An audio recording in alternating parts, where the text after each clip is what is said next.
কি অবস্থা হয় যে আজকে আসার সময় তো একটু টলাটলি দেখলাম। ওই সময় আমরা যারা মুসলিম তারা পড়ছি লা ইলাহা ইল্লাল্লাহ, হিন্দু দাদা আর দাদি দুইজন ওরাও বলছে লা ইলাহা ইল্লাল্লাহ। বললাম দাদা দেখে মনে হচ্ছে অন্য ধর্মের লোক, কালেমা পড়ে না। বলছে সে ঝড় উঠেছে ও কালী দুর্গা কাজ না। ঠান্ডা লাগবে, মানে ওরাও জানে যে একজন আসলে আছে।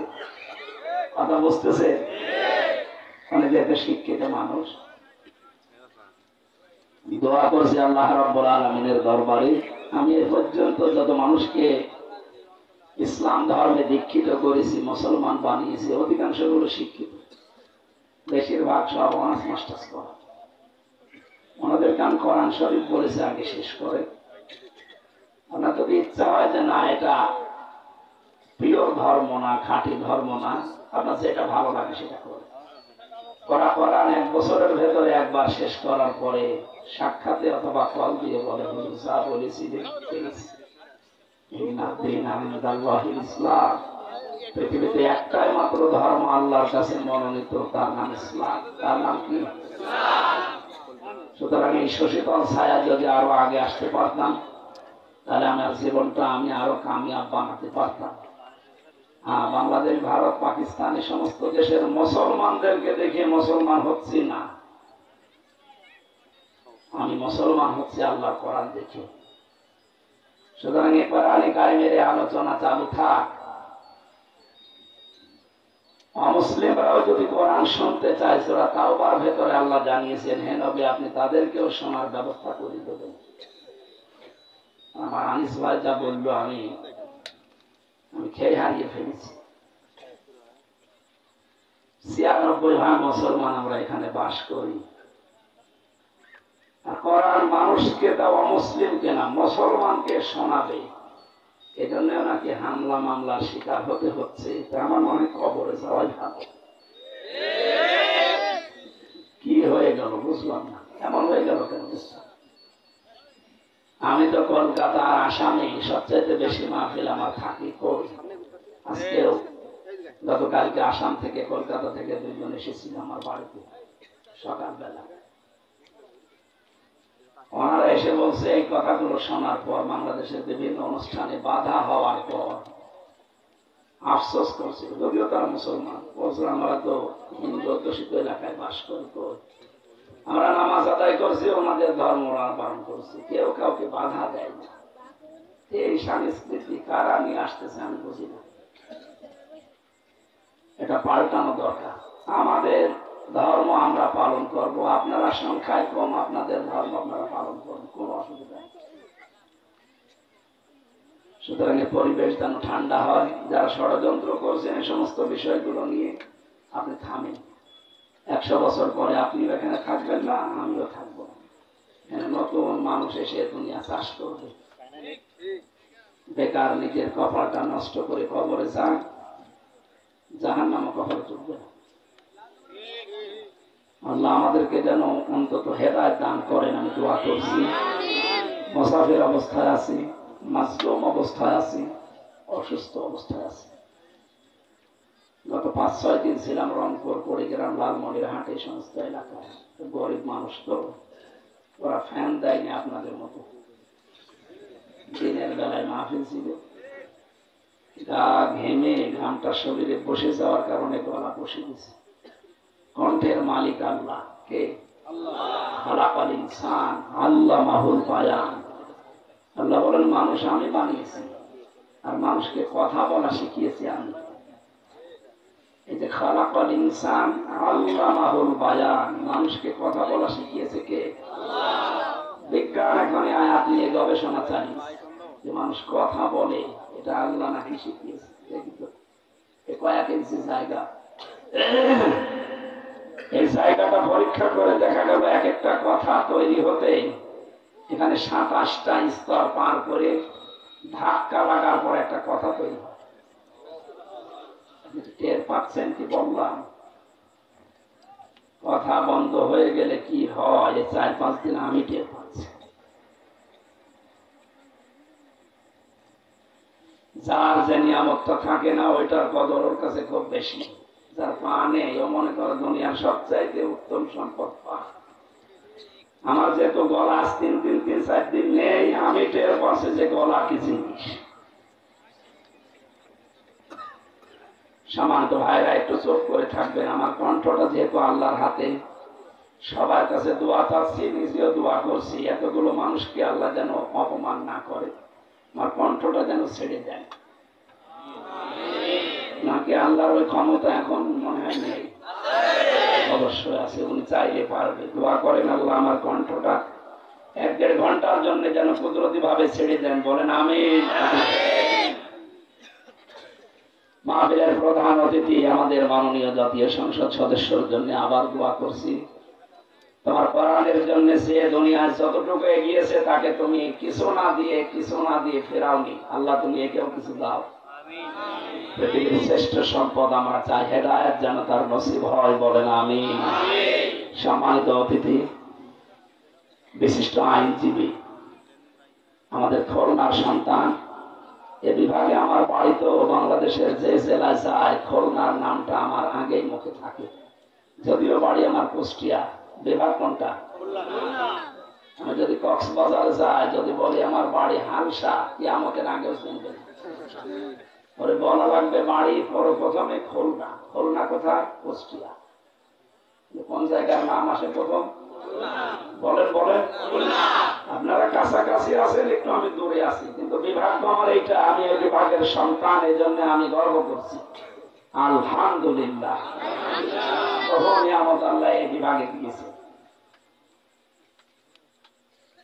এই মাহফিলে আরো যারা এসেছেন বিশেষ অতিথি হিসাবে, যাদের পেছনের দরজা দিয়ে সাপোর্ট পাওয়ার কারণে কোরআনের অনুষ্ঠান এখানে হচ্ছে, বিশেষ করে যারা মনসুর আলী খান, আলহাজ শেখ যুবরাজ, আলহাজ শেখ আবুল হোসেন, অ্যাডভোকেট CM কামরুজ্জামান, মাসুম আলী ফকির, সাইফুল ইসলাম গাজী, জানাব SM আনিসুর রহমান আনিস ভাই, এতক্ষণ যারা আলোচনা রাখলেন, বিশেষ করে আপনাদের খুলনা কয়রার সন্তান, ইসলামিক চিন্তাবিদ, শিক্ষাবিদ, উনি একটা মাদ্রাসার প্রভাষক, জানাব মাওলানা রবিউল ইসলাম, সম্মানিত সভাপতি আবু সালে মোহাম্মদ আবুল হাসান ছোট হুজুর, পরিচালক হাফেজ কারি শফিউল্লাহ কামাল, মঞ্চে বসা সম্মানিত ব্যক্তিবর্গ, সামনে বসা মুসলমান ভাইরা, পর্দার আড়ালের সম্মানিতা মা এবং বোনেরা, প্রশাসনের ভাইরা, প্রাণ প্রিয় খুলনাবাসী, আশা করছি আমার গলাটা আল্লাহ ছেড়ে দেবেন ইনশাআল্লাহ। দল মত জাতি বর্ণ ধর্ম নির্বিশেষে কোরআনের অনুষ্ঠানে যারা ইবাদত মনে করে এসেছেন, খুশি হয়ে বলেন আলহামদুলিল্লাহ। এটা কিন্তু এখন ইবাদত চলছে।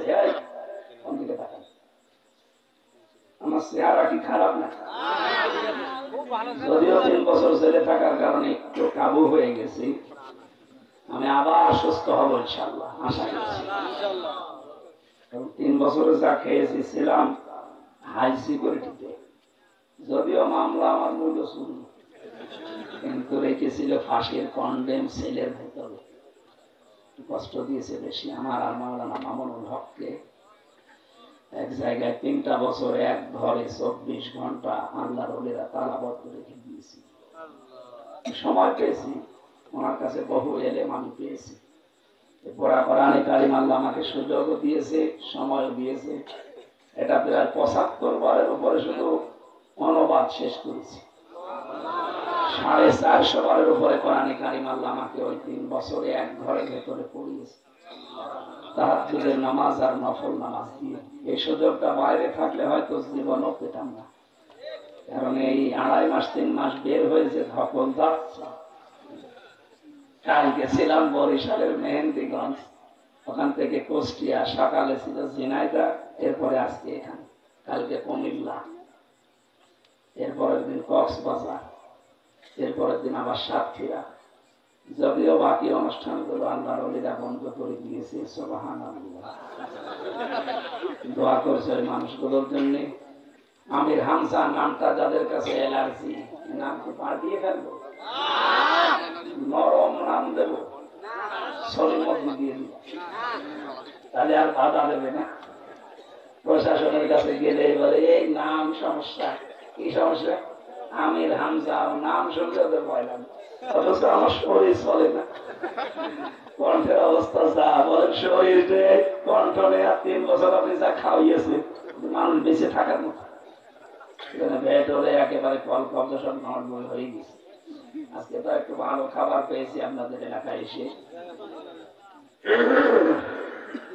আল্লাহ রাব্বুল আলামিনের কাছে আমি আবার ভিক্ষা চাচ্ছি, আল্লাহ কণ্ঠটা ঘন্টা খানিকের জন্য তুমি ছেড়ে দাও। নয়তো আমি যে বিষয়ের উপরে কথা বলার জন্য বসেছি, খুব সুন্দর একটা বিষয়।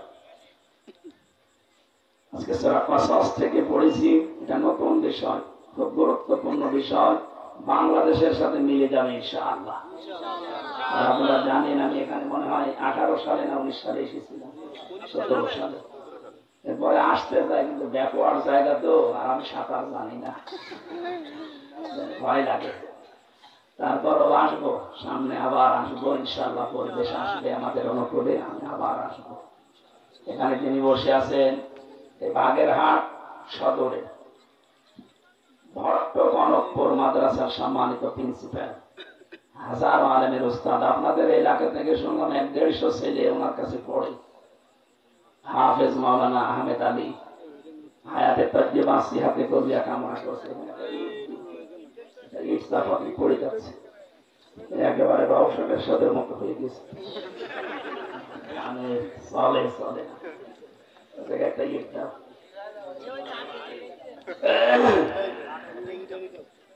আমি বলছি এবাদত যেভাবে করা লাগে 1 ঘন্টা ওইভাবে এবাদত করা যাবে তো? এবাদতের ভেতরে তো এদিক ওদিকে তাকানো যায় যাচ্ছে না, মানে তাহলে গল্প করা যায় হয় কি করে? যারা যে কানা ঘোষা করছেন, এবাদত চলছে বলছি, এবাদতের মতো 1 ঘন্টা নীরব থাকবেন। কোরআনের কোন শব্দ যদি বোঝার জন্য আপনি 1 ঘন্টা চেষ্টা করেন, নবীজি বলেন যদি নাও বোঝো তাও 500 টাকা নফল নামাজের সওয়াব হবে। হযরত আবু হুরায়রা থেকে বর্ণিত, বিশ্ব নবী জানিয়েছেন মান কারাআল কুরআনা, যে ব্যক্তি কোরআনে কারীম পড়ে, কি করে? এখানে আলেম যারা আছে তাদেরকে বলছি, পড়া কোন শব্দ যদি পান, ওর ভেতরে 4টা বিষয় লুকিয়ে থাকে। কয়টা? কেউ যদি বলে যে কোন বিষয় আমি পড়তে চাই, কমপক্ষে 4টা শর্ত তাকে মানা লাগবে। এটা তো আমি বানালাম নাকি? সূরা বাকারা 1ম নাম্বার পারা 18 নাম্বার পৃষ্ঠা 4 নাম্বার লাইনের 121 নাম্বার আয়াতে দলিলটা আছে, আল্লাযীনা আতাইনাহুমুল কিতাবা ইয়াতলুনাহু হাক্কা তিলাওয়াতি। আল্লাহ বলেন যাদেরকে আমি কোরআন দিয়েছি তারা এর হক আদায় করে পড়ে। পৃথিবীতে 850 কোটির উপরে এখন মানুষ, আমরা মাত্র 175 কোটি মুসলমান। কত? 175 কোটি মুসলমান আমরা, তারা বলতে পারি এ কিতাব আমাদের। এ কিতাব কাদের? মুখ ফুলিয়ে বলতে পারি না? সুতরাং এটা যদি আমাদের হয়, এটা পড়তে হলে যদি হক আদায় করতে হয়, কয়টা শর্ত বললাম? 4টা। বলেন। 1 নম্বরে আপনাকে শুদ্ধ করে পড়া লাগবে, আর শুদ্ধ করে পড়ার জন্য এই যে এরকম জায়গায় যাওয়া লাগবে। আমি গেছি ওনার মাদ্রাসায়, কারিয়ানা বিভাগ আছে, নুরানি বিভাগ আছে। কোরআন শুদ্ধ করে পড়তেই হবে, মাস্ট বি, নয়তো আপনি যতটুকু পড়বেন গোনা হবে। 2 নম্বরে একে বোঝার চেষ্টা চালাতে হবে। 3 নম্বরে যতটুকু বুঝবেন অতটুকুই মানবেন। বলেন কেন? হযরত ওমর রাদিয়াল্লাহু তাআলা আনহু বলেন, সূরা নাস আর ফালাক, এই 2টা সূরা আমার জীবনে বাস্তবায়ন করতে কমপক্ষে 11 বছর সময় লেগেছে। কত? 11। এই 2টা সূরার ভেতরে আয়াত আছে কয়টা? বলেন না কেন? তাহলে মুরব্বী মানুষ একা বলছে। হযরত ওমর মনে হয় পড়তে পারতেন না তাই? হ্যাঁ, আপনি আমারে পড়তে বলেন এই 2টা সূরা, সর্বোচ্চ সময় লাগবে মাত্র 1-1.5 মিনিট। আমার লাগছে 1-1.5 মিনিট, আর ওনার লাগবে 11 বছর। কেন? উনি সে আয়াত পড়তেন, আগে দেখতেন আমার জীবনে এটা আছে কিনা। যখনই পড়েছেন কুল আউযু বিরাব্বিন নাস, নবী আপনি বলুন, আমি আশ্রয় চাই মানুষের রবের কাছে। এখন রব কি? কোরআন শরীফের রবের অর্থ আমি পেয়েছি 19টা। কয়টা? বলেন বলেন। বিসমিল্লাহ শরীফের ভেতরে অক্ষর আছে কয়টা? 19টা। রব শব্দের ভেতরে উনি 19টা অর্থ বের করার পরে ওটা নিজের জীবনে মিলাতেন। রবের প্রথম অর্থ লালন পালনকারী। আমাদের লালন পালন করেন কে? আল্লাহ। বলেন এটা নিয়ে দেখবেন যে আমার আসলে লালন পালনের ভার আমি আল্লাহকে দিতে পেরেছি, নাকি আমার চাকরিকে দিয়েছি, আমার ব্যবসাকে দিয়েছি, নাকি আমার নেতাকে দিয়েছি। এইটাকে দেখে যখন জীবনে পারফেক্ট মিলে যেত, তখন দ্বিতীয় অর্থে যেতেন রব মানে আইনদাতা। রব মানে উনি মেলাতেন আমার 3.5 হাত বডি, আমার পরিবার, আমার সমাজ এবং রাষ্ট্রে আল্লাহর আইন আছে কিনা। এভাবে একটা একটা করে 19টা মিলিয়ে যখন দেখতেন হ্যাঁ মিলছে, বলতেন মালিকিন নাস। আমরা তো এইভাবে করি নাকি? কথা বোঝেন তো? আমরা কি এভাবে পড়ি না? কে বলেছে? আপনি কি বলছেন? আমি ক্লাস নিচ্ছি, একটা ক্লাস চলছে না। আপনি তো ছাত্রের মতো জবাব দিতে পারলেন না। ওনার 11 বছর লেগেছে আর আমার 1.5 মিনিট লাগছে। আপনি বুঝতেছেন? এখানে কোরআন পড়া 3 নাম্বার হক শর্ত। যতটুকু পড়বেন ওইটা অতটুকু নিজের প্র্যাকটিক্যাল লাইফে মিলাবেন। এটা যা যা 96 মুসলমানের দেশে আমরা মেনে নিতে পারতাম, এই দেশটা মিনি জান্নাত হয়ে যেত। বলেন না কেন? প্রধানমন্ত্রী শেখ হাসিনা উনি যখন পড়েছে মিসকিনদের যে খাবার দেয় না, খাবারে দেওয়ার জন্য উৎসাহ দেয় না, এই লোকটা কিয়ামত বিশ্বাস করে না, আর কিয়ামত বিশ্বাস না করলে জাহান্নামে যাবে। এটা মানেন তো? বলেন বলেন। উনি আয়াতটা অবশ্যই বুঝেছেন, এই জন্য দারিদ্র মুক্ত সমাজের জন্য কাজ করছেন। একটি খামার একটি বাড়ি তার বাস্তব প্রকল্প। এই কথা বলে না কেন? একটি খামার একটি বাড়ির মাধ্যমে এই প্রকল্পে লক্ষ লক্ষ মানুষ মাথা গোঁজার ঠাঁই পেয়েছে। বলেন। আর একটা কর্মসংস্থান পেয়েছে, যদিও 9-6 করেছে যারা দায়িত্বে ছিল তারা। এটা একটু আসতে বলা দরকার। এটা জোরে বললে তো সমস্যা। এটা আমি মাইক বাদ দিয়ে মুখে হাঁটতে বলেছি। এটা বলি আমি আবার 3 বছর যাই, এরা তো কেউ ঝামেলা। এইটা বলেই তো 3 বছর ছিলাম। নাকি আমি আপনার মেয়ের দিকে তাকিয়েছি এই জন্য?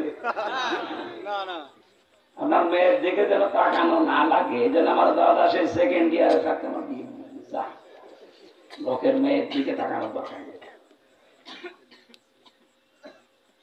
আর বিয়েও দিয়েছে সেরকম একটা দেখি, আপনার মেয়ে ছাড়া 100 জন শুনবে।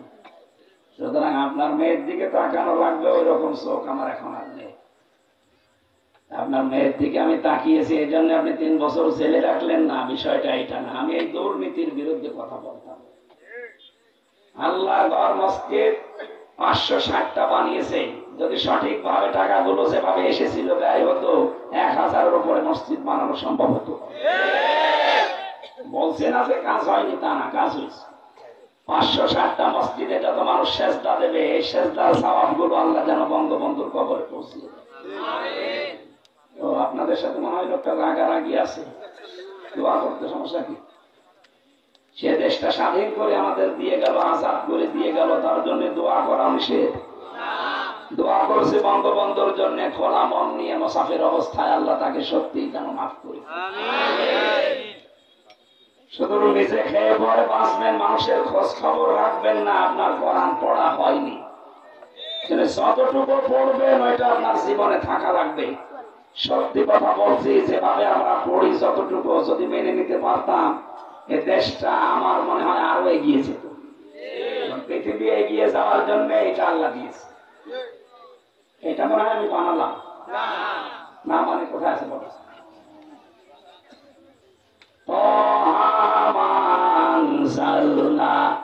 আলাইকাল কুরআন লিতাশকা। আল্লাহ পাক বলেন, হে নবী, আপনার নাম আমি তহা বলে ডাক দিলাম। তহা কার নাম? নবীজির নাম। কার নাম? কোরআন শরীফের ভেতরে বিশেষত 7টা নাম দিয়ে নবীকে আল্লাহ ডাক দিয়েছেন, তার ভেতরে এটা একটা। তহা, ইয়াসিন, আহমদ, মোহাম্মদ, আব্দুল, মুজাম্মিল, মুদাসসির। আর অন্যান্য নাম আছে, বাশিরা ওয়া নাযিরা, সিরাজাম মুনিরা, মুবাশশিরা ওয়া নাযিরা, আছে অন্যান্য গুলো, কিন্তু এই 7টা বেশি। তার ভেতরে তহা, এনা কার নাম? আল্লাহ বলেন, হে নবী, আপনাকে আমি ডাক দিয়ে শুধু বসে আছি তা না, মা আনজালনা, আমি নাযিল করি নাই আলাইকাল কুরআন লিতাশকা, আপনার প্রতি এই কোরআন তাশকার জন্য। আপনি অপমানিত হবেন, না খেয়ে থাকবেন, পিছিয়ে থাকবেন না, আমি দিয়েছি এই কোরআন, আপনি উপরে উঠবেন। সুবহানাল্লাহ বলতে পারেন না? সুতরাং এটা যদি আজ আমরা এই 15 বছরের ভেতরে সামনে রাখতে পারতাম, আমার মনে হয় দেশটা যেখানে গেছে আরো এগিয়ে যেত। কাজ হয়নি আপনি বলতে পারেন না, বহু কাজ হয়েছে, হচ্ছেও। খাওয়া দাওয়া হয়নি তা না, খাওয়া দাওয়া হয়েছে।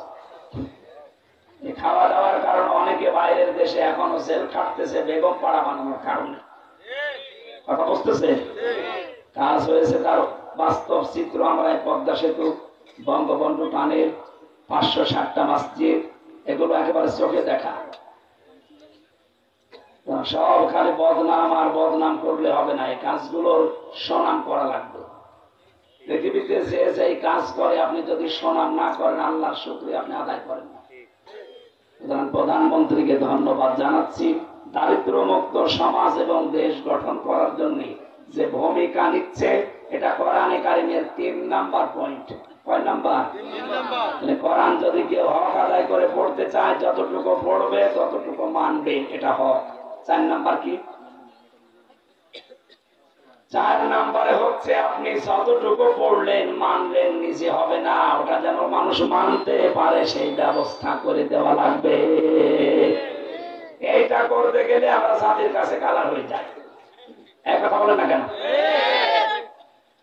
আল্লামা শফি মারা গেছে, উনি যতদিনে কোরআন পড়েছিলেন, ওনার শত্রু বাংলাদেশে ছিল না, কেউ চিনতও না ওনাকে।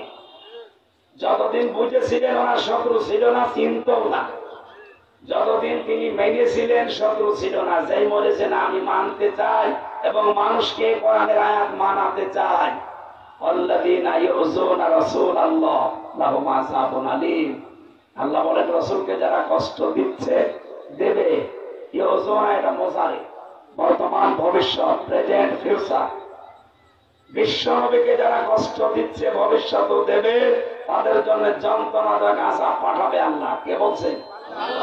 উনি আয়াতটা বুঝেছিলেন, এই জন্য মানুষকে মানাতে চেয়েছেন যে রাসূলকে গালি দেওয়া, কষ্ট দেওয়ার মাধ্যমে আল্লাহর আযাব এই দেশে নেমে আসবে, এটা আমি হতে দেব না। আমি রাসূলকে কষ্ট দেয় তাদের বিরুদ্ধে আইন চাই, এই কথা বলেছিলেন না? এই 13 দফার ভেতরে এটাও ছিল। তখন তার নাম পর্যন্ত পাল্টে গেছে, নাম হয়ে গেছে তেতুল হুজুর। নাম কি তেতুল হুজুর ছিল? আমরা তো ওইটাই চাচ্ছি, আমরা শুদ্ধ করে পড়বো, বসবো, এটা মানবো, আর মানুষকে আমরা মানাতে চাই। কারণ কোরআন যদি মানার পরিবেশ তৈরি হয়, তাহলে পৃথিবী জান্নাত হয়ে যাবে। এই গ্যারান্টি কার? আরো জোরে বলেন, আমান তাবিয়া হুদায়া ফালা খাউফুন আলাইহিম ওয়ালা হুম ইয়াহজানুন। যদি এটা হেদায়েত মেনে নিতে পারো অনুসরণের মাধ্যমে, আমি আল্লাহ গ্যারান্টি দিলাম, চিন্তা থাকবে না, ভয়ও থাকবে না। মানুষ চিন্তা করে খাবারে, কিসে? বলেন বলেন, এই চিন্তা থাকবে না। এখন বাংলাদেশের সবচাইতে বড় চিন্তা যেটা টুপি আলা মাথায় দেয় যারা, তাদের। এরকম মানুষকে 10 জনকে যদি আপনি খাবার খাওয়ানোর জন্য ডাক দেন বাড়িতে, 5 জন থানায় খবর দেবে গোপন মিটিং হচ্ছে। চিন্তায় দেশে আছে না? কোথায় নিয়ে গেছেন আপনি এটা না থাকার কারণে? এইটা নিয়ে আসেন, ওই চিন্তা থাকবে না। আহমেদ আলীর মতো 10 জন মানুষকে না, 10,000 মানুষকে খাওয়ালেও থানায় কেউ সে বলবে না যে ওখানে গোপন মিটিং হচ্ছে। যে সমস্ত চিন্তা আমাদেরকে ঘিরে ধরেছে, যে সমস্ত ভয় আমাদের মনে এখন 24 ঘন্টা আল্লাহ গ্যারান্টি দিলেন একটাও থাকবে না, তার কথা আমাদের বিশ্বাস হয় না, বিশ্বাস হয় সলিমতের কথা।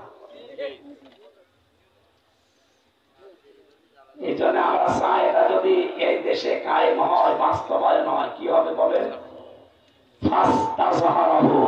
শব্দের দিকে খেয়াল করে আল্লাহর নবী জানিয়েছেন, যারা কোরআনের চারটা হক আদায় করে পড়ে এবং কোরআনকে যারা ইজহার করার চেষ্টা করে, এজহারের 99টা অর্থ আছে। এজহার মানে প্রকাশ করা, এজহার মানে দাঁড় করানো, এজহার মানে বিজয় করা, এজহার মানে প্রতিষ্ঠিত করা, এজহার মানে কায়েম করা, এজহার মানে প্রকাশ করা, এজহার মানে দেখানো, এজহার মানে স্পষ্ট করা। 99টা অর্থ আছে। যে ব্যক্তি কোরআন পড়ে আর কোরআনকে এজহার করে মানে কোরআনকে বিজয় করার জন্য চিন্তা করে।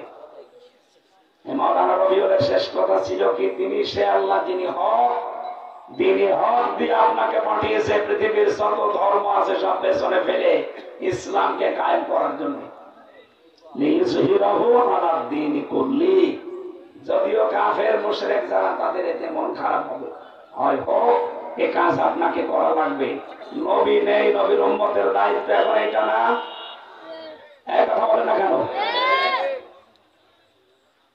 খুলনাবাসী এখন যদি মাওলানা আহমেদ আমি টয়লেটে যাই, বাম পা দিয়ে প্রবেশ করার পরে ওনারে বলা লাগবে আল্লাহুম্মা ইন্নী আউযু বিকা মিনাল খুবুসি ওয়াল খাবাইস।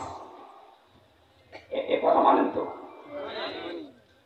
5-7 মিনিট বসে আছে টয়লেটে, চুপ করে থাকবে, ওখানে সুবহানাল্লাহ পড়া যাবে না। ওখান থেকে বের হওয়ার সময় ডান পা দিয়ে বলবে আল্লাহুম্মা গফরানাকা, আল্লাহুম্মা ইন্নী আউযু বিকা গফরানাকা, আলহামদুলিল্লাহিল্লাযী আযহাবা আন্নিল আযা ওয়া আফানি। এই যে 8-10 মিনিট কেটে গেল, এই সময়টা যদি উনি এই সিস্টেমে পালন করে, পুরাটা ইবাদত, পুরাটা। এই কথার সাথে একমত আছেন আপনারা? 8-10 মিনিট ওনার টয়লেটে পুরাটা কি বলেন? বলেন। উনি যদি আধা ঘন্টা থাকে, আধা ঘন্টায় কি? 1 ঘন্টা থাকে, 1 ঘন্টায়। যেহেতু তরিকাটা রাসূলের, এজন্য আপনি আধা ঘন্টা, 10 মিনিট, 1 ঘন্টা পুরাটা ইবাদত বলছেন। আপনার রান্নাঘর থেকে শুরু করে আন্তর্জাতিক জীবন পর্যন্ত বিশ্ব নবী এটা দিয়ে 10 বছর চালিয়েছিলেন। ওইটার কথা যখনই বলতে যায় তখন আপনার কাছে কেমন যেন খারাপ লাগে, রাজনীতি মনে হয়। এর 10 মিনিট যদি আপনার কাছে ইবাদত মনে হয়, তাহলে 10 বছর আপনার কাছে রাজনীতি মনে হচ্ছে। আপনার অন্তরের ভেতরে কোনো সমস্যা আছে। কথা বলছেন? আল্লাহ আমাদেরকে কোরআন এবং হাদিসের আয়াতগুলো, হাদিসগুলো একেবারে সহজভাবে বোঝার, মেনে নেওয়ার মন দেন। বলেন আমিন। কোরআন যে ব্যক্তি পড়ে আর একে বিজয় করার জন্য চেষ্টা চালায়, ফাহাল্লা হালালাহু ওয়া হারামা হারামাহু, এর ভেতরে হালাল জিনিসগুলো হালাল বলে মেনে নেয়, হারাম গুলো হারাম বলে ছেড়ে দেয়, আদখালাহুল্লাহুল জান্নাহ, আল্লাহ তাকে জান্নাতে দিয়ে দিয়েছে। আল্লাহ তাকে জান্নাতে দেবে না দিয়েছে? দিয়েছে। এখন প্রশ্ন আসতে পারে, আমি তো মরি নাই, জান্নাতে আল্লাহ দিয়ে দিল কি করে? জবাব হচ্ছে, কেউ যদি কোরআনে বিজয় অবস্থায় পায়, ওখানে হালালকে হালাল মানা সহজ, হারামকে হারাম জেনে ছেড়ে দেওয়া সহজ। যেখানে হালালকে হালাল মানা যায়, হারামকে হারাম মানা যায়, ওই পরিবেশটা তখন একটা মিনি জান্নাত হয়ে যায়। আমি কথা বোঝাতে পেরেছি? আল্লাহ রাব্বুল আলামিন কোরআনে কারিমের এই সম্পর্কিত এই হাদিসটা আমাদের জীবনে যেন আমল করার তৌফিক দেন। আমিন। দরুদ আর সালামের মাধ্যমে আজকে তেলাওয়াতকৃত আয়াত সূরা কসস ৭৬ নম্বর আয়াত, মাত্র একটা আয়াত পড়েছি। তাফসীর আকারে কথা বলবো ইনশাআল্লাহ। গতকালকে কে ছিল? এসেছিল? আলহামদুলিল্লাহ। শ্রদ্ধাভাজন বড় ভাই গতকালকে এসেছিলেন। ভালো ভালো কথা আপনি শুনেছেন। কামরুল ইসলাম সাইদ আনসারী এদেশের প্রথিতযশা একজন আলেমে দ্বীন, পীরের সন্তান। আল্লাহ তার কথাগুলো আপনাদের আমল করার তৌফিক দিন। কোন সূরা বললাম যেন? কসস। 5টা বিষয় সামনে রেখে তাফসীর করা লাগে। প্রথম নম্বরে শুদ্ধ তেলাওয়াত, আমরা যেটা করেছি। দ্বিতীয় নম্বরে মাতৃভাষায় অর্থ করা লাগবে। আমরা বিশ্বের বিভিন্ন দেশে আগে যেতাম, আমি 3 বছর আগে যেখানে যাই ওই দেশের অনুযায়ী মাতৃভাষায় অর্থ করা লাগে। আমি তামিলনাড়ুতে যেখানে গিয়েছিলাম, তামিল ভাষাটা খুব কড়া আর কঠিন। আমার মনে হয় তামিল ভাষায় কাউকে গালি দিলে দোয়া করলেও মনে হবে গালি দিচ্ছে, এমন পড়া আর এমন মিষ্টি মিষ্টি ভাষা। ওই দেশে আগে আরবিতে পড়ার পরে ওই দেশের যে ভাষা, ওই ভাষায় আগে মাতৃভাষা ওদের, ওইটা অনুযায়ী ওদেরকে অর্থ বলা লাগে। এরপরে দোভাষী যিনি আছে উনি তার আমারটা ট্রান্সলেশন করে দেয়। এবার বলছিলাম আমরা যেহেতু বাংলা ভাষার মানুষ, আমরা বাংলা অর্থ মাতৃভাষা আমাদের বাংলা, আমরা করব ঠিক ওই কায়দায়। 3 নম্বরে ঐতিহাসিক প্রেক্ষাপট বলতে হবে। 4 নম্বরে আয়াতের বাস্তব যে ব্যাখ্যা আছে ওইটা আপনাকে কোরআন দিয়ে বলা লাগবে তাফসীর আকারে। 5 নম্বরে ওখান থেকে মূল শিক্ষা নিয়ে বাড়ি যাওয়া লাগবে। কয়টা? 5টা বিষয় শুনতে যতটুকু সময় লাগে, থাকবেন তো ইনশাআল্লাহ? শুদ্ধ তেলাওয়াত যেহেতু আমরা করেছি, প্রতিটি অক্ষরে অলরেডি আমাদের আমলনামায় আল্লাহ 10টা করে নেকি লিখে দিয়েছেন। বলেন সুবহানাল্লাহ। আল্লাহ পাক বলেন ইন্না কারুনা কানা মিন কওমি মূসা ফাবাগা আলাইহিম।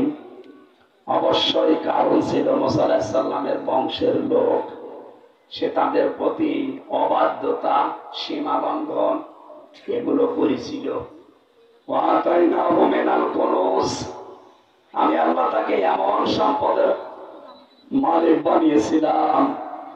মা ইন্না মাফাতিহাহু লাতানু বিল উসবাতি উলিল কুওয়া, তাকে যে সম্পদের মালিক বানিয়েছি, একদল শক্তিশালী যুবক শুধু তার মালের চাবি বহন করার জন্য লাগতো।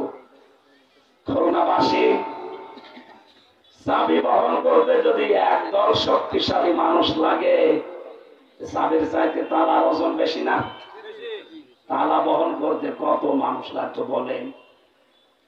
তালা যদি এত মানুষ লাগবে, যে সম্পদ ছিল যে বাক্স বা সিন্ধুকের ভেতরে ব্যাংকে, এ ব্যাংক কত ছিল? আমাদের এই ছোট মাথায় ধরবে না। আল্লাহ পাকের জন্য জানিয়েছেন। কারণকে আমি বলেছিলাম, এর সম্পদ পাওয়ার পর আনন্দে ফেটে পড়ো না, অহংকার করো না, মানুষকে মানুষ হিসাবে না মনে করে দামে দিতে চাও না, এই ব্যবহার করবা না।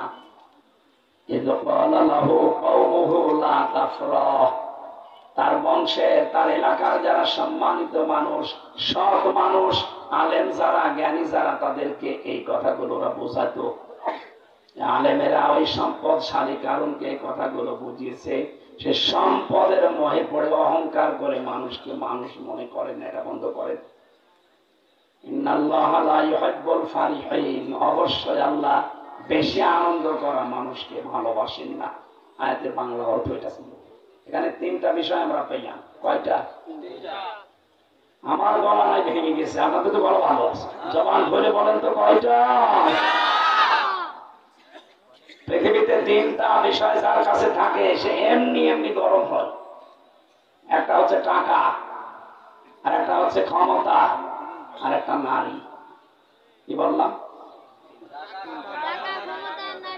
আমি কি বানিয়ে বলছি? তাফসীর থেকে বলছি। এই 3টা বিষয় যার কাছে থাকে, ও দিন যত যায় তত গরম হয়। এই পৃথিবীতে সবচাইতে বেশি মানুষকে জাহান্নামে পাঠিয়েছে টাকা, ক্ষমতা আর নারী। এখন হয়তো এটা নেই, বলেন? আজ টাকা যাদের বেশি, আপনি তাকান, ওদের পা মনে হয় মাটিতে পড়তে চায় না। আর চেয়ার যাদের আছে, কি হনরে হনুমান হয়ে গেছে, একটা বার জন্য ভাবে না যে চেয়ার স্থায়ী না। এই যে আমি চেয়ারে বসেছি, এটা কি স্থায়ী না? আমাকে আগে চেয়ার বলে দিয়েছে, হামসা বেশি সময় না, 1-1.5 ঘন্টা। এরপরে ওঠা লাগবে, নতুন মানুষ এখানে এসে বসবে, হয় সভাপতি বসবে, হয় প্রধান অতিথি আসলে উনি বসবে। এটা বলছেন এখানে পৃথিবীর প্রত্যেকটি চেয়ার এই কথা তার যে বসে তাকে বলে দেয় কানে কানে, যদিও আমরা এটা শুনতে পাই না। পৃথিবীর বড় চেয়ারে বসেছিল না ফেরাউন? কথা বলেন না কেন? নমরুদ যে চেয়ারে বসা ছিল, চেয়ারে বসিয়ে জুতা পিটা দিয়ে দুনিয়া থেকে বিদায় দিয়েছেন। এই জন্য পৃথিবীর ময়দানে চেয়ারে বসলে অহংকার করা যাবে না। চেয়ার মানে আমি কিন্তু এই যে এই চেয়ার, এই যে এই চেয়ার, এই চেয়ারের কথা বলছি। অনেকে মনে করছে ওই চেয়ারের কথা বলে আমি মার খাবো, হ্যাঁ মরে গেলে ওই চেয়ার কথা বলবো না। ও চেয়ার কি আমার কিন্তু থাক। চেয়ার মানে কোন চেয়ার? এটাই কালো চেয়ার, এখানে বসলে তাদের ওঠা লাগবে। এখানে চেয়ারের অহংকার আমাদের সাজে না। কথা বলেন না কেন? 3 নম্বরে নারী। 3 নম্বরে কি? আচ্ছা, হাজারো মানুষ জাহান্নামে যাচ্ছে নারীর কারণে। এই জন্য আল্লাহ এই 3টা বিষয় একটা একটা করে সূরার ভেতরে খুব সুন্দর ভাবে সাজিয়েছেন। 3 নম্বরে পেয়েছে কি? ঐতিহাসিক প্রেক্ষাপট, শানে নজুল। কোরআন শরীফের ভেতরে 88টা আয়াত দিয়ে এই সূরাটা আল্লাহ সাজিয়েছেন। এই সূরা একবারে মদিনা মক্কার সহফা নামক জায়গায় একবারে আল্লাহ নাযিল করেন যেদিন বিশ্ব নবী মক্কা থেকে মদিনায় হিজরত করে কাবা শরীফের বাইরে চলে গিয়েছিল। মুহাম্মদুর রাসূলুল্লাহ দাওয়াতি কাজ শুরু করার পর তাকে যে জুলুম, অত্যাচার, নির্যাতন গুলো করা হয়েছিল আমরা বিভিন্ন সময় ওয়াজ মাহফিলে, তাফসীর মাহফিলে শুনেছি। নবীজিকে 3 বছর পর্যন্ত শিয়াবে আবু তালিবের জেলখানায় আটক রাখা হয়েছিল। কথা বলেন না কেন? বিশ্ব নবীকে শেষ পর্যন্ত মেরে ফেলার ষড়যন্ত্র পর্যন্ত শয়তান আবু জেহেলকে দিয়েছিল। দারুন নাদওয়ার বৈঠকে বৈঠক করেছিল 24 জন সংসদ সদস্য নিয়ে। আবু জেহেল কে? সিরাত ইবনে হিশাম থেকে বলছি, সিরিয়া থেকে একজন মুরব্বী, কথাগুলো ভালো করে শোনেন, শিক্ষা আছে। সিরিয়া থেকে একজন মুরব্বীর সুরত নিয়ে শয়তান নিজে সরাসরি ওই বৈঠকে বসে আছে চুপ করে, কথা বলে না। একজন বলে কাজ করো, মুহাম্মদকে আবার জেলে পাঠাও, 1 ঘরে করে দাও, বয়কট করো। আর একজন বলে না, বয়কট করে 1 ঘরে করে জেলে পাঠিয়ে হবে কি? যা ছিল তার চাইতে আরো জনপ্রিয়তা বেড়ে গেছে, সুতরাং এভাবে হবে না। একজন বলে কাজ করো, দেশ থেকে তাড়িয়ে দাও। ওই যে মুরব্বী বসে আছে শয়তান সুরত নিয়ে, বারবার ভেটো দেয় না, ও বাইরের দেশে যেয়ে দল পাকাবে। লোকজন সবাই বলছে আপনি কে? আপনাকে তো দেখি নাই, হঠাৎ আপনি ঢুকলেন কি করে সিক্রেট জায়গায়? ও তখন এবার একটা একটা করে কথা বলে যে আমার কথা তো তোমরা নেবে না, আমি সিরিয়া থেকে এসেছি, মুরব্বীর কথা তো তোমরা শুনবে না। যেই বলেছে মুরব্বীর কথা তো শুনবে না, সবাই তাকিয়েছে। কে গো? বলেন কি বলতে চান? এই শয়তান মুরব্বীর সুরত নিয়ে তখন আবু জেহেলকে এই পরামর্শ দিয়েছিল, সাফ করে দাও, মুহাম্মদকে মেরে ফেলো। সিরাত ইবনে হিশামের টিকায় লেখা আছে, বলবো টিকাটা? কথা শুনতেছে? 24 জন সংসদ সদস্য বসে আছে আবু জেহেলের, সব গুরুত্বপূর্ণ পদে বসা। এই মুরব্বী সিরিয়া থেকে সুরত ধরে শয়তান মুহাম্মদুর রাসূলুল্লাহকে মেরে ফেলার জন্য সিদ্ধান্ত দিচ্ছে। আবু জেহেল সিদ্ধান্ত মেনেও নিল। আপনি বলেন তো, যারা সামনে ছিল একটা মানুষও প্রতিবাদ করে নাই, করার মনও তাদের নেই। একটা লোককে বলতে পারতো না, না এই লোকটাকে 3 বছর আটক রেখে আমরা দেখেছি, এ মানুষকে হত্যা করা লাগে যে কাজ করলে, এরকম কাজ নবী করেছিল? একটা মানুষকে মেরে ফেলা লাগে যে কাজ করলে, এরকম কাজ নবী করেছিল? এই 24 জন সহ মুরব্বী একটা মানুষের কথা বললো না। আমার মনে হচ্ছে পৃথিবী দিন দিন ওই দিকে যাচ্ছে। আজ তাকান পৃথিবীর দিকে, একটা ভালো মানুষকে ধরে নিয়ে মেরে ফেলছে, 18 কোটি মানুষ নিশ্চুপ, কিচ্ছু বলে না।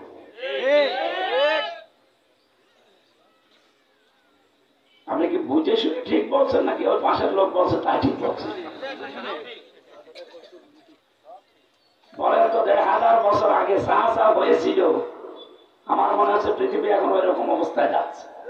বিনা কারণে একটা মানুষকে ধরে নিয়ে যাবে, মেরে ফেলবে, আটক রাখবে বছরের বছর। এদেশে ১৬ কোটি ১৮ কোটি মানুষ, একটা মানুষ মুখ করে না, সব চুপ। ওদের নাই বিবেক মরে গিয়েছিল, আপনারও কি বিবেক মরে গেছে?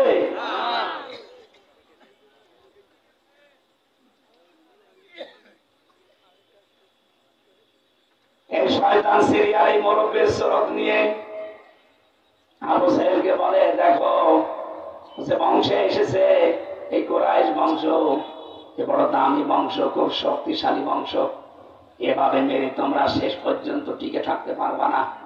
এক কাজ করো, যে ২৪ জন এসেছে এই মদিনা মক্কা এলাকায় যারা বসবাস করে, ২৪ এলাকা থেকে ২৪টা গোত্র থেকে এক একজন বংশ থেকে এক একজনকে নিয়ে আসো, সবাইকে মিলে ওর বাড়িতে পাঠাও রাতের বেলা, সবাই মিলে হত্যা করবে, তখন কেউ কারো উপরে দোষ দিয়ে বেঁচে থাকতে পারবে। বুদ্ধি দেখেছেন কিরকম বুদ্ধি দিচ্ছে মুরব্বী? ২৪ জন দাঁড়িয়ে আছে নবীর ঘরে। আল্লাহর নবী মুহাম্মদ রাসূলুল্লাহ সাল্লাল্লাহু আলাইহি সাল্লাম শুয়েছিলেন বিছানার উপরে। জিবরাইল এসে বলে, হে নবী তাড়াতাড়ি ওঠেন, ওরা আপনাকে মেরে ফেলার জন্য চারিদিকে সারিবদ্ধ হয়ে দাঁড়িয়ে আছে। নবীজি বললেন, ভাই জিবরাইল দাঁড়ান, আপনি ওরা মেরে ফেলবে দাঁড়িয়ে আছে এই কথা শোনালেন, কিন্তু ওদের যে আমানত আমার ঘরের ভেতরে টোপলা বাঁধা, এই আমানত গুলো আমি কি করব এইটা তো শোনালেন না। খুলনাবাসী বিবেক যদি থাকে একটু কাজে লাগান। এখানে উপজেলা চেয়ারম্যান বসে আছে, ১৬২৮ জন মানুষ দায়িত্ব পালন করছে বাংলাদেশের। বিশ্ব নবী জীবন মরণ নিয়ে যেখানে টানাটানি, ওই অবস্থায় কি বললেন? ও ভাই জিবরাইল, আপনি আমাকে বলছেন ওরা চারিদিকে মেরে ফেলবে দাঁড়িয়ে আছে, কিন্তু ওদের আমানত গুলো আমি কি করব এটা বললেন না। এইটা নিয়ে যদি এখন আমি পালিয়ে চলে যাই, আমার আলামিন নামের কলঙ্ক হবে। কোন নামে? আরো জোরে। ওপর থেকে যে বাজেট গুলো আসে এই জনগণের জন্য, এই বাজেট গুলো যদি আমি মেরে খাই, রাস্তা ব্রিজ কালভার্ট, আমার মুসলমান নামের কলঙ্ক হয় না? কত দূর যাচ্ছে কথা টের পাচ্ছে? আর যদি এই সেন্স নিয়ে আমরা দায়িত্বে থাকতাম, আল্লাহর কসম আমার দাদা তো চেয়ারম্যান ছিল, রাস্তার জন্য যে বাজেট আছে যদি বাজেট গুলো সঠিকভাবে ব্যয় করা যেত, এদেশের ১ ইঞ্চি রাস্তা কাঁচা থাকার কথা না। নবীজি এরকম কঠিন মুহূর্তে আমানতের দায়িত্ব ভোলেননি, নিজের জামাই হযরতে আলীকে বললেন বিছানায় শুয়ে পড়ো। মরণের বিছানায় নিজের জামাইকে রেখে আমানতের দায়িত্ব পালন করছে, আর আমরা এত সহজ ভাবে পালন করতে চাই না, আর মেরি খাই। আমার মুসলমান নামের কলঙ্ক হয় না? হযরতে আলীকে বললেন, এক কাজ করো, চাদরটা গায়ের উপরে দিয়ে আমার বিছানার উপরে শুয়ে পড়ো, ওই যে আমানতের টোপলা গুলো দেখতে পাও, আমি যখন চলে যাব মদিনায়, এই আমানত গুলো সবার কাছে পৌঁছিয়ে পৌঁছিয়ে ৩ দিন পরে আমার সাথে দেখা করবা। হযরতে আলী বলেন, হে নবী আপনি যান, আমার বিশ্বাস হয়ে গেছে আপনার কথার উপরে যে ৩ দিনের ভেতরে আমার মরণ হবে না। কি বিশ্বাস করতো রাসূলের কথাকে বলেন তো? এখনই বিছানার উপরে শুয়ে পড়লে ২৪ জন খোলা তরবারি নিয়ে দাঁড়িয়ে আছে, আসবে, নবী মনে করে কপিয়ে শেষ করে ফেলবে। অথচ নবীর কথার উপরে কত দৃঢ় বিশ্বাস, নবী আপনি যান, অন্তত ৩ দিনের ভেতরে আমার মরণ হবে না, কারণ আপনি বলেছেন ৩ দিন পরে মদিনায় আমার সাথে দেখা করবা। হযরতে আলী বলেন, আমি শুধু সামনের দিকে চাদরটা ধরে রেখেছি, ফেরেশতা জিবরাইল এসে নবীজিকে সূরা ইয়াসিনের কয়েকটা আয়াত পড়িয়ে সামনের দিকে বালি ফিকে মারলেন, চলে গেলেন। ওটা আমার বোঝানোর বিষয় না, আমার শিক্ষার বিষয়। হযরতে আলী এই ২৪ জন ঘরে প্রবেশ করার পরে দেখে হ্যাঁ শুয়ে আছে, মনে করে মোহাম্মদ শুয়ে আছে। একজন বলে দেয় আর একজন বলে দাঁড়া একটু দেখে মারি। চাদরটা তুলবে হযরতে আলী এই যে ধরে আছে, চাদর ওরা তুলতে পারে না, এত নাড়াচাড়া করে, এত ঝাপটা ঝাপটি করে না, হয় না, ধস্তাধস্তি করছে, হয় না। কি গো কয়জন ভেতরে আছে? সাইজ দেখে তো মনে হচ্ছে একজনই, এত শক্ত কেন? আমরা 24 জন ধরে ধস্তাধস্তি করি, অথচ চাদর খুলতে পারি না। হযরতে আলী মনে মনে সিদ্ধান্ত নিয়েছে, যতক্ষণ আমার সাথে এরা ধস্তাধস্তি করবে, আমার নবী 2 পা মদিনার দিকে এগিয়ে যাবে। বাংলার 18 কোটি মুসলমান এখান থেকে শুধু শোনা না, সুবহানাল্লাহ পড়া না। আজ এই আলেমদেরকে, নবীর ওয়ারিসদেরকে, মুসলমানদেরকে দেশ থেকে যদি আপনি একটু এগিয়ে দেওয়ার জন্য কারোর সাথে ধস্তাধস্তি করা লাগে, আর আলেমরা যদি নির্বিঘ্নে একটু এগিয়ে যেতে পারলে আল্লাহর বিধান নিয়ে, কিয়ামতে হযরত আলীর সাথে আপনি উঠতে পারবে। আমি কি বোঝাতে চেয়েছি? অন্তত জ্ঞানী মানুষ তারা বুঝেছে না, ঠিক আন্দাজ করবেন না, বুঝতেছেন আপনি কথার লর্ড কত জানে। আজ আমাকে কোরআনে কারীম প্রচার করার জন্য, কোরআন প্রতিষ্ঠা করার জন্য যদি পথগুলো আপনারা একটু নাড়াচাড়া দিয়ে একটু ধস্তাধস্তিও যদি কারোর সাথে করা লাগে করে এগিয়ে দিতে পারতেন, আমি যেহেতু নায়েবে রাসূল, রাসূলের উত্তরাধিকারী, কিয়ামতে আপনি হযরত আলীর সাথে উঠতে পারতেন। এতটুকু ধস্তাধস্তি করা যাবে না? আমি আশা করি আপনি বুঝে কাজে লাগাবেন। হযরত আলী চিন্তা করলেন, ওরা না জেনে যদি কোপ দিয়ে দেয়, হয়তো আমার মরণ হবে না, আমি ক্ষত বিক্ষত হয়ে যাব। তাড়াতাড়ি করে চাদরটা ছেড়ে দিলেন। হযরত আলী পরবর্তীতে জানিয়েছেন, আমি যদি ওই দিন চাদর না ছাড়তাম, ওরা 24 জন না 24,000 যুবক যদি টান দিত, চাদর করতে পারতো না। কি একটা শক্তি এসে আমার হাতের ভেতরে ভর করেছিল, আমি নিজেও জানি না। আজ আলেমদের পক্ষে, এদেশে ইমানদারদের পক্ষে যদি আপনি একটু ধস্তাধস্তি করতে চান, আল্লাহর কসম আপনার এই দুর্বল হাতকে সবল করার জন্য আল্লাহ ফেরেশতা পাঠাবে।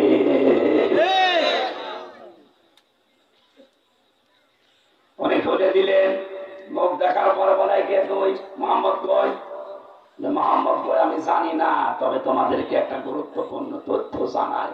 ওই যে টোপলা টোপলা বাঁধা আছে, নাম লেখা আছে, ওগুলো মোহাম্মদ আমাকে বুঝিয়েছে, ওগুলো তোমাদের আমানত, নিয়ে নাও। বলেন তো, যারা মারার জন্য এসেছে তাদের মাল নিয়ে আরো বাইরের দেশে পালিয়ে যাওয়ার কথা, কথা বলে না কেন? এই জন্য আজ কয়েকদিন ইন্টারনেটে একটা কথা ঘুরছে, এদেশের ইসলামী আন্দোলনের একজন নেতা জানিয়েছে, যতদিন পর্যন্ত বাংলাদেশ থেকে অসৎ চরিত্রের মানুষগুলোর কাছ থেকে ক্ষমতা কেড়ে সৎ এবং দায়িত্বশীল মানুষের হাতে দিতে না পারবেন, ততদিন আল্লাহ রাসূলকে মানা হবে না। আমরা চাই আবু জাহেলের মতো মানুষের মাথার উপর থেকে খাবারের ঝড়ি নামিয়ে আবু বকরের মতো মানুষের মাথায় তুলে দিতে। হযরত ওমর খাবারের ঝড়ি যখন পেয়েছিলেন, এর আগে ছিল যার কাছে, এই লোকটা থাকতে দুনিয়াটা জাহান্নাম ছিল আবু জাহেলের কারণে। অথচ একই খাবারের ঝড়ি যখন হযরত ওমরের মাথার উপরে আল্লাহর নবী তুলে দিয়েছেন, কি অবস্থা তৈরি হয়েছিল? গভীর রজনীতে ঘুরে ঘুরে দেখতেন এলাকার মানুষের অবস্থান কি। আমি শুধু বলার জন্য বলছি না, বাস্তব কি তাকান। হঠাৎ একটা বাড়ির সামনে দিয়ে যাওয়ার সময় দেখলেন এক বাড়ি থেকে একটা যুবক মানুষ বের হয়, আবার প্রবেশ করে, বের হয়, আবার প্রবেশ করে। ওই লোকটার কাছে গিয়ে বলে, ওই কে তুমি? বারবার ঘরের ভেতরে যাও, বের হও। লোকটা বলে, পথিক, আমি তো এই বাড়ির মালিক, আপনি কে? হযরত ওমর বলে, ভাই ভুল হয়ে গেছে, আপনি তো বারবার বের হচ্ছিলেন, এই জন্যই তো প্রশ্ন করলাম। লোকটা বলে, পথিক, আমার মতো বিপদের দুনিয়ায় আর কেউ নেই। আমার স্ত্রী সন্তান সম্ভবা, এখনই তার বাচ্চা হবে, কিন্তু এ বিষয়ে আমি একেবারে অনভিজ্ঞ, কিচ্ছু জানি না। স্ত্রী আমার কান্নায় ভেঙে পড়েছে, অস্থির হয়ে গেছে ব্যথার যন্ত্রণায়। কি করবো, একটা ধাত্রীও আমার কাছে নেই। হযরত ওমর বলেন আমার মাথায় যেন আকাশ ভেঙে পড়েছে। দৌড় দিয়ে বাড়িতে গেলাম, নিজের স্ত্রীকে ডাক দিয়ে বললাম, আব্দুল্লাহর মা, আল্লাহ জান্নাত বিক্রি করছে, যদি কিনতে চাও আমার সাথে দৌড়াও। ও বাংলার দায়িত্বশীল মানুষগুলো, আমি বারবার 1628 জন মানুষের নাম এমনি বলছি না, সত্যি সত্যি কোরআন আমি হাতে নিয়ে মাথায় নিয়ে বলছি। ইসলামী আন্দোলনের যে নেতায় কথা বলেছে আজ কয়েকদিন আগে, সত্যি যদি সব দায়িত্বশীল মানুষগুলোকে আমরা এই কাজের ভাগ দিতে পারতাম, আল্লাহর কসম আমার মনে হয় এই দেশে একজন মেম্বারকে এরকম চরিত্রে পাওয়া যাবে না। সে দেশের প্রধানমন্ত্রী, সে বলছে স্ত্রীকে জান্নাত আল্লাহ বিক্রি করছে, যদি কিনতে চাও আমার সাথে দৌড়াও। তারা মানুষের খেদমতের ভেতরে জান্নাত দেখতে পেত, আর আমরা মানুষের 12টা বাজানোর ভেতরে জান্নাত দেখতে পাই। স্ত্রী বিষয়গুলো নিলেন, তোলা, ন্যাকড়া, তেল, আগুন যা নেওয়ার নিয়ে বাড়িতে গেলেন। বাড়ির ভেতরে প্রবেশ করলেন, কিছুক্ষণ পরে আওয়াজ দিলেন, খলিফাতুল মুসলিমিন, আপনার বন্ধুকে খবর দিন, তার একটা পুত্র সন্তান হয়েছে, ছেলেটাও সুস্থ আছে, মাও সুস্থ আছে। হযরত ওমর বললেন আলহামদুলিল্লাহ। কিন্তু ওই লোকটা বলছে ইন্না লিল্লাহ। কি গো ছেলে তোমার, তুমি আলহামদুলিল্লাহ বলো না? আমি একজন পথিক, আমি আলহামদুলিল্লাহ বললাম। লোকটা হা করে আছে, বলে খলিফা সত্যি কি আপনি? কি বললো মেয়ে লোক ভেতর থেকে, যে আপনি নাকি খলিফাতুল মুসলিমিন। আমি তো জানি দেশের খলিফা হযরত ওমর, আপনার নামে করা বন্ধ কেন? হযরত ওমর বলে, ভাই আমি সেই অধম। লোকটা কিছু টাকা, কিছু দিরহাম পকেট থেকে বের করে হযরত ওমরের হাতে দিলেন। ডাক দিয়ে বলে, খলিফা রাতের বেলা আমার স্ত্রীর খেদমত করানোর জন্য যে ধাত্রী, যে নার্স, যে সেবিকা নিয়ে এসেছিলেন, এই টাকাগুলো তারে দিয়ে দিয়ে। হযরত ওমর টাকা ফেরত দিয়ে বলে, ভাই রাত 2টা 3টা গভীর রজনীতে তোমার স্ত্রীর খেদমত করানোর জন্য যে মেয়ে লোককে নিয়ে এসেছি, মেয়ে লোকটা কোনো ধাত্রী না, পেশাদার নার্স না, সেবিকা না, ওটা আমার নিজের স্ত্রী। কোথায় পৌঁছিয়েছিলেন বলেন? অথচ এই লোকটা টপ টেরার ছিল, ওর নাম শুনলে মানুষ না খেয়ে থাকতো, এরকম বল। সন্তানরা যদি খাবার না খেত মক্কা মদিনায়, মায়েরা বলতো হা হোনা ওমর, ওমর আসতেছে, ভয়তে খাবার খেয়ে নিত। এইরকম একটা ডেঞ্জার, এরকম একটা টপ টেরর মানুষকে আল্লাহ কোথায় পৌঁছিয়েছেন? নিজের স্ত্রীকে দিয়ে রাত 2টার সময় মানুষের খেদমতের জন্য নিয়ে যাচ্ছে, যে আল্লাহ জান্নাত বিক্রি করেছে, জলদি চলো।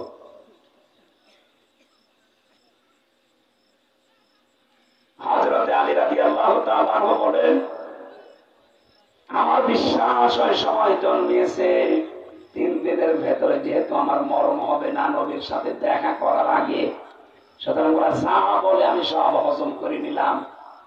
বিশ্ব নবী ওখান থেকে চলে গেলেন হযরতে আবু বকরের বাড়িতে, দাঁড়িয়ে সালাম দিলেন, আসসালামু আলাইকুম ইয়া আহলাল বাইত। বাড়ির ভেতর থেকে সঙ্গে সঙ্গে আওয়াজ দিয়েছে, লাব্বাইক সাদাতিক ইয়া রাসূলুল্লাহ। নবীজি বলেন, আবু বকর মাত্র একবার ডাক দিয়েছে রাত 2টা 3টার সময়, তুমি কি ঘুমাওনি?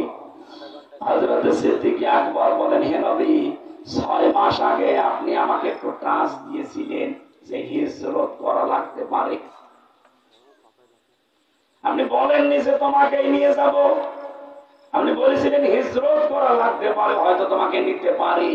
এই পারি কথা শোনার পর 6 মাস আমি আর বিছানায় ঘুমাইনি, যতটুকু জিনিস নেওয়া যায় ওগুলো নিয়ে আমি নিজেই এই বিছানার সাথে হেলান দিয়ে প্রতিদিন ঘুমাই। আল্লাহ পাক বলেন, এভাবে যদি আমার রাসূলকে তোমরা ভালোবাসতে পারো, কি করব আমি জানো? বল ইন কুনতুম তুহিব্বুনাল্লাহ ফাত্তাবিউনি ইউহিব্বুকুমুল্লাহ ওয়া ইয়াগফির লাকুম যুনুবাকুম আল্লাহু গফুরুর রহিম। এভাবে যদি আমার রসুলকে ভালোবাসা দিতে পারো ইত্তেবা অনুসরণের মাধ্যমে, আমি আল্লাহ বলছি জীবনের অপরাধ শুধু মাফ করব না, ওই জায়গাটা ফাঁকা হয়ে যাবে, নেকি দিয়ে পাল্টিয়ে দেব। বলেন সুবহানাল্লাহ। হযরত সিদ্দিক আকবরকে নিয়ে নবীজি চলতে লাগলেন। বিশাল যে ঘটনা আছে আমি সামারাইজ করছি এই কারণে, কয়েকটা শিক্ষা এবার বের করবো। হযরতে আবু বকরকে নিয়ে যেখানে তিনি গারে চড়ে 3 দিন ছিলেন, কত ষড়যন্ত্র হয়েছিল, একটা ষড়যন্ত্র কাজ হয়নি, সব আমার আল্লাহ বাঁচিয়ে দিয়েছেন। কেন বাঁচালেন? এখানে প্রশ্ন আসতে পারে, কেন বাঁচালেন? সূরা কাসর ধরে এসেছিল, কত রকমের কায়দা করেছে আল্লাহ, সব জায়গা থেকে তাকে বাঁচালেন একটাই কারণ, বিশ্বনবীকে আল্লাহ জানিয়েছেন মা উনজিলা ইলাইকা মির রাব্বিক ওয়া ইল্লাম তাফআল ফামা বাল্লাগতা রিসালাতা ওয়াল্লাহু ইয়াসিমুকা মিনান নাস। আল্লাহ পাক বলেন, হে নবী, আমি যা নাযিল করেছি এই বিধান যদি আপনি প্রচার করেন, তাবলীগ করেন, মানুষকে জানানোর ব্যবস্থা করেন, বিপদ আপদ আসবে, আমি আল্লাহ আপনাকে নিজে বাঁচাবো। যেই দিন থেকে নবীকে এটা তাবলীগ করা আরম্ভ করেছেন, ৮২ বার তাকে হত্যা করার জন্য চেষ্টা চালিয়েছে ইহুদিরা, একবার হত্যা করতে পারে নাই, প্রত্যেকবার বাঁচিয়েছে কে? আল্লাহ। বাংলার মুসলমানেরা আজ যদি আল্লাহর কোরআনের সূরা মায়েদার ৬৭ নম্বর আয়াত আমরা হক আদায় করে পালন করি, প্রচার করার সিদ্ধান্ত নেই প্রত্যেকে, আল্লাহর কসম বিপদ আপদ আসবে, আমার আল্লাহ নিজের দায়িত্বে বাঁচাবে। মক্কা থেকে যাওয়ার সময় সোহফা নামক একটা জায়গা, ওখান থেকে মদিনা মক্কার দিকে তিনি ঘুরলেন, কাবা শরীফের দিকে ঘুরিয়ে বললেন, কাবা, আমার মন চাচ্ছিল না তোকে ছেড়ে চলে যায়, আমার মন চায় তোকে খেদমত করতে, কিন্তু তোর নিষ্ঠুর সন্তানরা আমরা থাকতে দিল না। নবীজিকে আল্লাহ ওই সময় একটা আয়াত নাযিল করে সান্ত্বনা দিয়েছিলেন। বাংলার ৯৬% মুসলমানেরা কোরআনে যারা বিশ্বাস করো, এই আয়াতটা শুনে মনে সান্ত্বনা নিয়ে যাও। ইন্নাল্লাযী ফারাদা আলাইকাল কুরআন লারাদ্দুকা ইলা মাআদ। এই সূরা কসসের ৮৫ নম্বর আয়াত। এই কোরআনের আইন মানা আপনার জন্য ফরজ। এই কোরআন মানার কথা বলতে গিয়ে আজ আপনাকে দেশে থাকতে দিল না, দেশ থেকে তাড়িয়ে পর্যন্ত দিচ্ছে। আমি আল্লাহ গ্যারান্টি দিলাম, যেখান থেকে আপনাকে বিদায় করে দেওয়া হচ্ছে, এই জায়গায় আপনাকে আমি ব্যাপক ক্ষমতা দিয়ে নিয়ে আসবো। বিশ্বাস যদি কোরআনের উপরে করে থাকেন, অত্যাচার জুলুম নির্যাতন যত বাড়বে তত তাড়াতাড়ি এই কোরআন বাংলাদেশে কায়েম হয়ে যাবে। মেয়েদের সন্তান যখন হয়, প্রথমেই কিন্তু চলে আসে না, প্রথমে পানি আসে, এরপরে রক্ত আসে, এরপরে সন্তানের মাথা।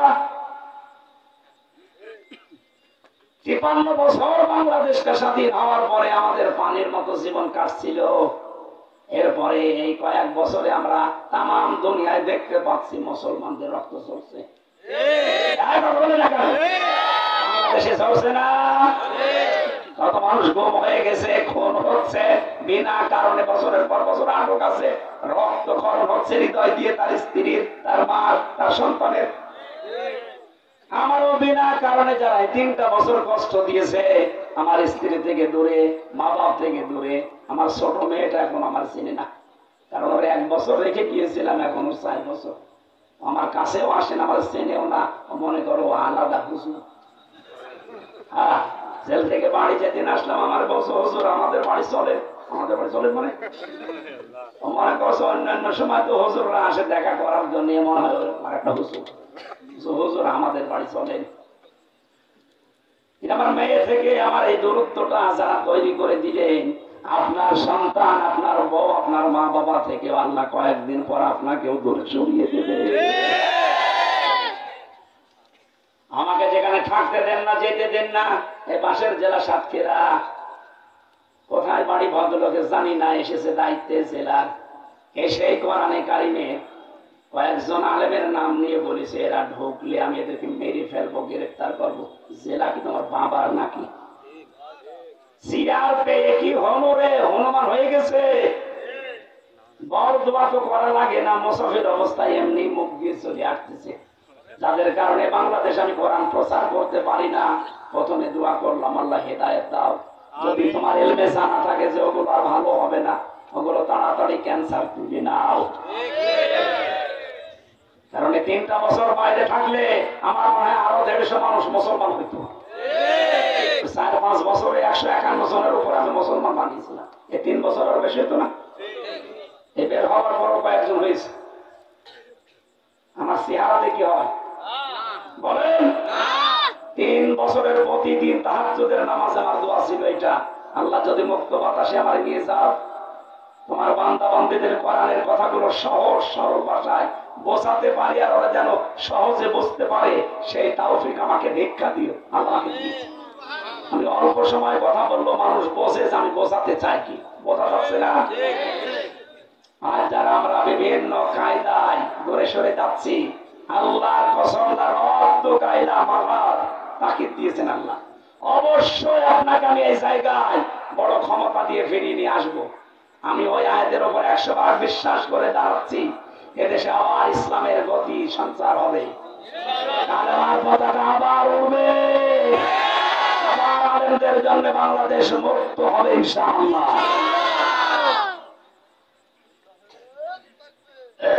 বিশ্বনবী ওখান থেকে গেলেন। এই যে আয়াতগুলো নাযিল হয়েছিল 88টা, কয়টা? তার ভেতরে 76 নাম্বার আয়াতটা গুরুত্বপূর্ণ। এখানে 8টা ভাগ করা আছে। কণ্ঠটা যদি সাপোর্ট করতো আর আল্লাহ যদি ছেড়ে দিত, আমার মনে হয় পুরা 8টা বিষয় যদি তাফসীর আকারে কথা বলতে পারতাম আরো সহজ হতো বোঝা। যদি একটা শুধু টাচ দিচ্ছি, নবীজিকে আল্লাহ কারণের ঘটনা শোনালেন কেন? আমি যারা মুফাসসির আছে, যারা তাফসীর করতে পারে তাদের বলছি, 42টার উপরে আমি তাফসীর দেখেছিলাম ভার্সিটিতে থাকাকালীন। মুফাসসিরিনে কেরাম লিখেছেন আল্লাহ এত কথা বলতে বলতে কারণের কথা বললেন কেন নবীকে? কারণ এই পৃথিবীতে বিশ্ব নবী সহ যত নবীকে ইসলাম প্রচারে বাধা দিয়েছে, থাকতে দেয় না দেশে, অধিকাংশ গুলো ছিল ক্ষমতাওয়ালা আর টাকাওয়ালা। আল্লাহ